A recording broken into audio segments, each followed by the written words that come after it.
Hello students, welcome in एमविंग्स academy. आज हम बात करेंगे केमिस्ट्री के इम्पोर्टेंट टॉपिक जिसका नाम है एटॉमिक मास। इसको हिंदी में परमाणु भार भी बोलते हैं। तो सबसे पहले हम इसका बेसिक कॉन्सेप्ट समझ लेते हैं कि एटॉमिक मास जो होता है वो एक्चुअल में एटम का किस पोर्शन का मास होता है।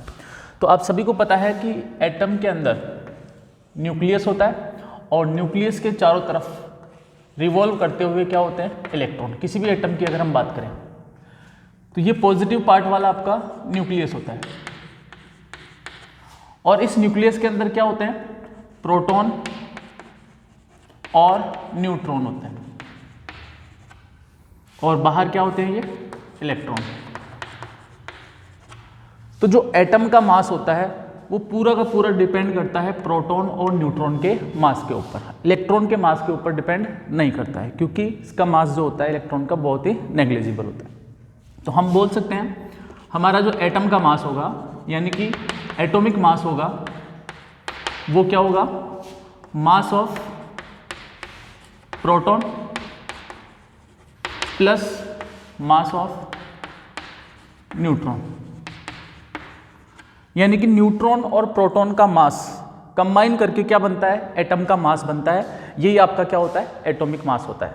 अब हम क्या करेंगे, हमारे पास जितने भी एलिमेंट्स हैं उन सभी का तो हमें एटॉमिक मास याद करने की ज़रूरत है नहीं। तो हम क्या करेंगे, जो इम्पोर्टेंट एलिमेंट्स हैं उनके एटॉमिक मास आपको याद करवाऊंगा, जो कि आपके class 9th 10th 11th 12th या आप किसी की भी तैयारी कर रहे हो उसके अंदर बहुत ही ज़्यादा काम के हैं। तो चलिए यहाँ तक नोट कर लीजिए। अब यहाँ पे हमारे पास कुछ इंपॉर्टेंट एलिमेंट्स के मैंने एटॉमिक मास लिखे हैं।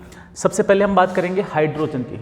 हाइड्रोजन का एटॉमिक नंबर क्या होता है, 1, और हाइड्रोजन का एटॉमिक मास कितना होता है, 1। देखो, किसी भी एटम का एटॉमिक नंबर और मास आप दो तरीके से रिप्रेजेंट कर सकते हो। मैं बता देता हूँ आपको। मान लो ये हमारे पास कोई भी एलिमेंट है, यहाँ पे हम डिनोट करते हैं एटॉमिक नंबर को और यहाँ डिनोट करते हैं हम एटॉमिक मास को, या फिर यहाँ पे एटॉमिक नंबर और यहाँ पे एटॉमिक मास। तो मैंने ये वाला फॉर्मेट लिया है, ये वाला भी करेक्ट है और ये वाला भी करेक्ट है। इसके बाद हमारे पास आता है कार्बन। कार्बन का एटॉमिक नंबर 6 होता है और इसका मास कितना होता है, 12। नाइट्रोजन का 7 होता है और मास कितना होता है, 14। ऑक्सीजन का एटॉमिक नंबर 8, इसका मास 16। सल्फर का 16 होता है एटॉमिक नंबर और मास कितना होता है, 32। कैल्शियम का 20, 40। फ्लोरीन का 9, 19। एल्यूमिनियम का 13, 27। फॉस्फोरस का 15, 31। क्लोरीन का 17, 35.5। क्रोमियम का 24, 52। आयरन का 26 और 56। कॉपर का 29, 63.5। सिल्वर का 47, 108। लिथियम का 3, 7। बेरिलियम का 4, 9। सोडियम का 11, 23। पोटेशियम का 19, 39। जिंक का 30, 65.4। आयोडीन का 53, 127। एयू मतलब गोल्ड, एयू का 79, 197 एक्सेट्रा।